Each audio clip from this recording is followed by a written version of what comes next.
The deck that we will be reviewing today started from a pretty tough situation to deal with. Imagine losing your job. For most people, that will be quite a stressful experience, but for this tarot artist, it became a spark of inspiration. Instead of letting that moment hold him back, he turned it into something really beautiful, and this is something beautiful that we'll be reviewing today. This is a deck called the Stained Glass Tarot, and it uses a timeless beauty of stained glass to bring into tarot readings.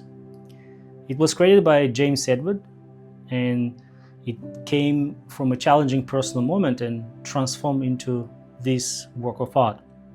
This deck promises to solve some interesting challenges common for many beginner readers, like interpreting minor arcana. Minor arcana, as you probably already know, can be tricky to connect with, and James wanted to make that connection more impactful through bold and intricate designs. Hi, I'm Jay, and this is Lunico Tarot. Welcome back. If you're new to the channel, we do weekly reviews of tarot and oracle decks for you. In this review, I will share the guidebook and the cards with you. We'll talk about some unique graphic concepts of this deck. We'll do a sample read for you to see how this deck works in practice, and then I'll discuss with you the pros and cons of the Stained Glass Tarot and whether it delivers on its promise. And if you stay until the end of the video, I'll give you a little sneak peek into the next week review that I'll be doing. So the Stained Glass Tarot was published by Destiny Books. I haven't reviewed this publisher decks before, so let me know in the comments if you use one of their decks. This is a 78 card deck, and it's offering some really interesting, vibrant, symbolic design, but also the guidebook with this deck is quite unique and comprehensive. And starting with the box, it's actually quite a large box that the cards came in. Just give you a comparison, this is my iPads, and this is the size of the iPad case, and you can see that the box is quite big. Let's have a look at the box first. So this is the publisher name and some details on the author, James Edward. And looking at the box, just open that here, it opens with the guidebook, and you will see this character later when we start looking at the actual cards. And because the deck is quite tall, the designers made an interesting choice of splitting the deck into two, and I haven't seen this before. Also, a couple of interesting elements of a design. You can see little magnets here that hold the box in place, the cover in place, and it doesn't really fall. So if you travel or if it sits somewhere on a shelf, it's quite a neat little feature. Again, something I haven't seen before in the tarot cases. And the book, as I mentioned, is something really special. James speaks about his personal story in the book that I wanted to share with you about him losing his job, and he's quite grateful because it gave him opportunity to create this work. So he talks about why he came up with the idea of stained glass, and he grew up in the Lutheran church, and this is something he saw when he was a kid, and he brought this fascination with the stained glass into life by creating this deck. So we got a couple of example spreads here and what you could use them for. And as I mentioned in this book, James wanted to focus on some aspects of the guidebooks that weren't covered in his view to a large extent. Like, for instance, the reverse meaning or minor arcana specifically, and he wanted to create quite an impactful and deep meaning in these cards, especially for minor arcana, as he is trying to overwhelm the reader with their meanings. Now, another interesting touch here that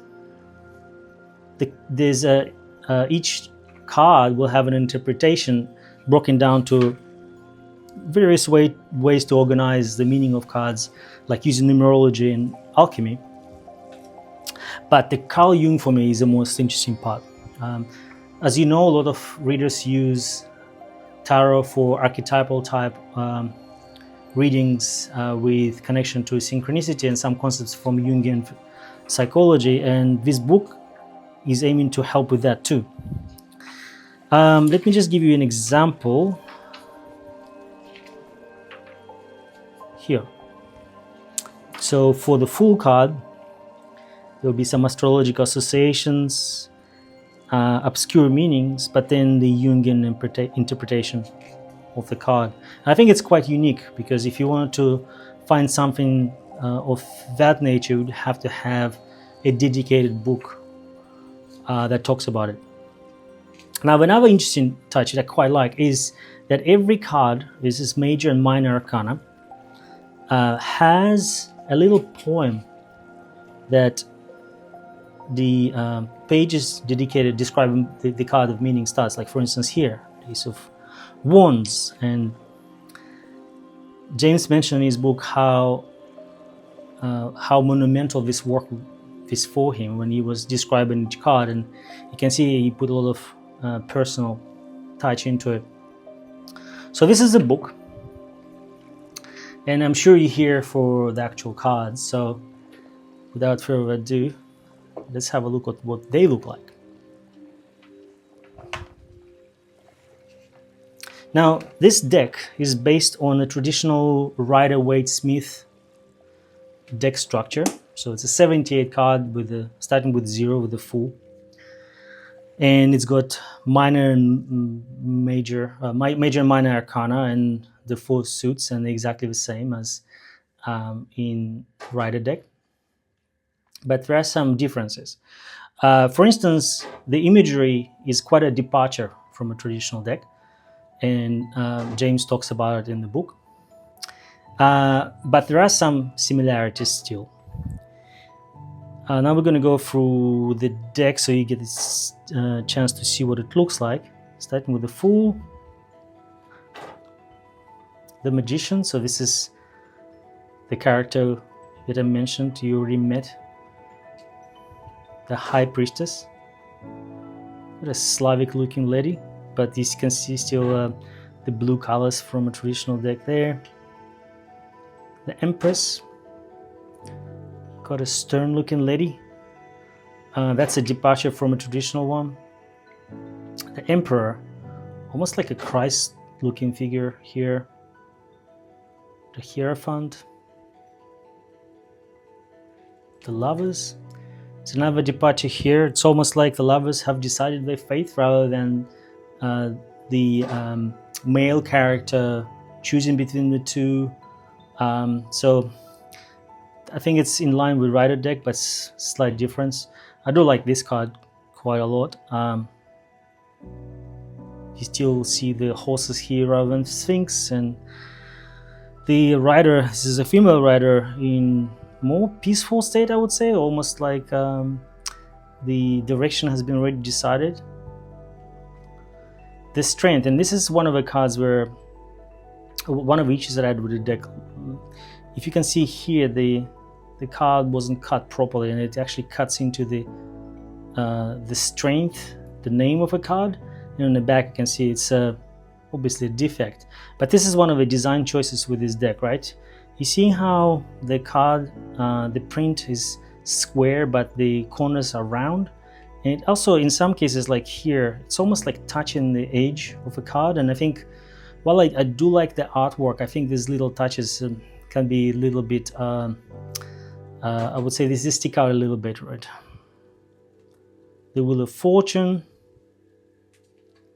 Justice. The Hanged Man, it's another departure here. The Hanged Man is hanging by his hand. The Death. Temperance. The Devil here, almost like a comic book one. and there's no the couple attached to his sitting next to his feet. The tower, quite a nice looking card. The star, the moon, it's another departure here. The sun, judgment, and the world. It's now a beautiful looking card. Now we're moving to minor arcana, and the author talks specifically how the aces he put quite a lot of effort in. Also, another thing I mentioned, that he did want to impress with the I guess the overwhelming sort of like a punchy design, and the minor arcana, we'll look at it in a second, but some of his cards, each part of it was designed separately and then put together. And as you can see, because of an intricate design, it took quite a lot of effort. And the cards are also, especially minor arcana, is designed to use if you choose to meditate on a card. So they have in-depth meaning to them. 4 of Wands, 5 of Wands. Now I'll tell you in a second when we get to. It's a beautiful card here. I'll share with you my experience with the meanings and the intuitive reading, and what was my experience like using it for, let's say about 10 days. 10 of Wands, the end of cycle, and then brings us to Page of Wands. Another interesting one, the faces, like you would normally expect to see, Knight would be, Page would be quite a youthful energy, and Knight is still a man of action, where Kings are more mature. But this one, I found that in King of Wands, the King looks quite youthful. It could easily be a Page, and it's not the same for all the suits. You will see that for Pentacles, that actually is the opposite, but I found it quite interesting. It's another Ace card, Ace of Cups, the 2 of Cups, 3 of Cups, 4 of Cups, 5 of Cups, 6 of Cups, and this is a good example. You can see there's 4 different elements, stained glass, being put together. 7 of Cups, 8 of Cups, 9 of Cups, end of cycle, 10 of Cups. You can see there's definitely that element of happiness there. Page of Cups, the Knight of Cups in the armor, so you can't really see his face. The Queen of Cups, and another very youthful King. So this King looks almost like a baby. So again, I'm interested in the artistic choice of this. Ace of Swords, the 2 of Swords, the 3 of Swords. You can see a little bit of remnants of the Rider deck, but that's a massive departure from a traditional deck. The 4 of Swords, 5 of Swords, 6 of Swords, 7 of Swords, 8 of Swords. It's an interesting choice here again. 9 of Swords, and of course the 10 of Swords, the sorrow on the face of a character and the pain, and he's been battling with something difficult. You can see it here as well, though of course you don't see these 10 piercing swords in the back. Page of Swords, Knight of Swords, the face open or semi-open, the Queen of Swords, and this King is quite mature. It's a King of Swords, and finally the Ace of Pentacles. It's now a beautiful design here. You can see many elements. The 2 of Pentacles, the balance card, the 3 of Pentacles, the 4 of Pentacles,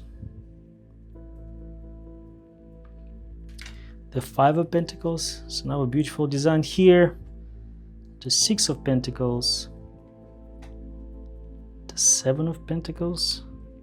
You see the Harvest here. The Eight of Pentacles. Nine of Pentacles.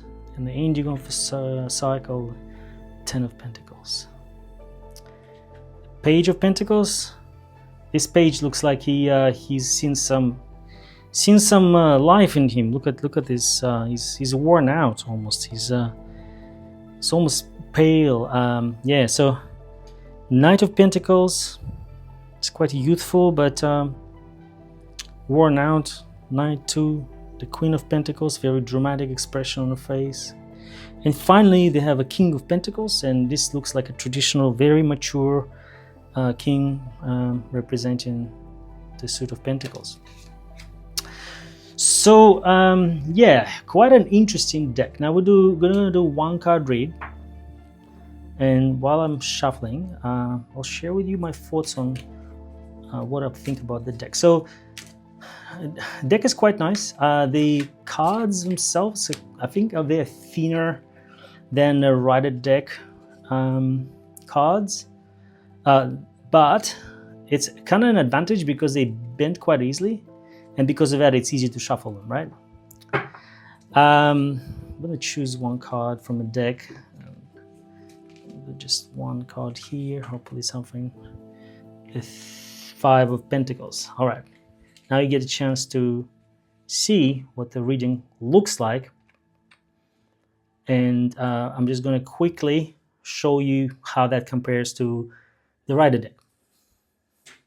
So these are two cards next to each other. Now, I think you'll probably find it quite difficult to do intuitive reading on this deck, right? Because the meaning is quite different. You can probably see the sorrow, and it's almost like a tree-like association with this card for me, almost like a druid, or yeah, it's definitely intuitive reading. Probably wouldn't be the easiest on this one, and you have to consult the book unless you already know the meaning of the cards.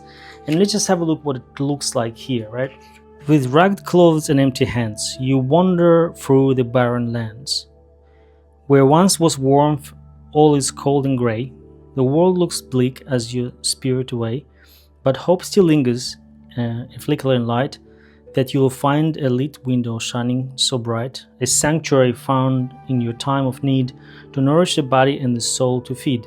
The Five of Pentacles, a call to all, in times of turmoil, to stand tall, to open our hearts and give a hand, to help those in need, to understand. Forces beyond control can't put lives in strife. We need to show them care, warmth, and life. Generosity and empathy, a healing grace. It can bring back hope and put a smile on their face. So let us embrace the Five of Pentacles with care and extend our sympathy beyond compare, for it is in times of need that we can show the best of ourselves and others to grow. Beautiful poem. There's a bit of a meaning here that Five of Pentacles represents hardship, financial struggle, and poverty, often experienced as a feeling of isolation and neglect. It suggests a time of extreme challenge where one may feel forgotten or overlooked by others and alone in one's struggles. This card can also signify physical injury, illness, or other type of loss that are causing pain and difficulties. So, and then there's some meanings here as well, right? So you can see that Minor Arcana really, it's quite I would say light on detail, right? And this is sort of what I think about the deck, right?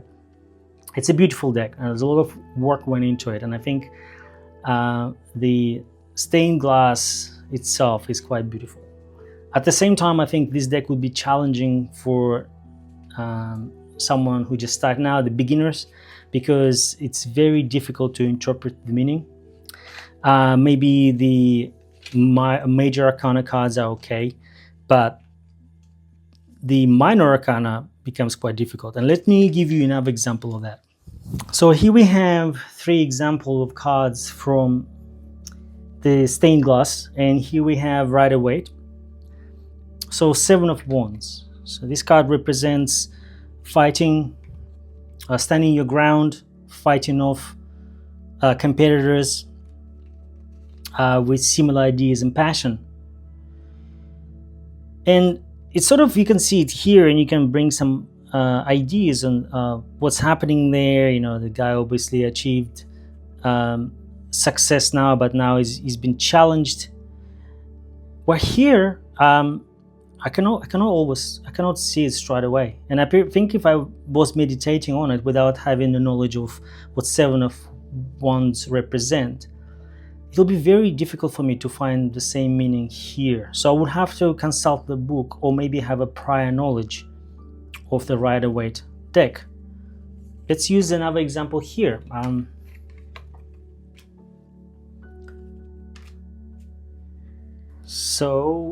This is a Five of Swords, often represent a defeat. And you can do intuitive reading with this card, but where you look at that, it's almost impossible to see it. It's a beautiful card, but I think it's quite difficult to infer meaning from it.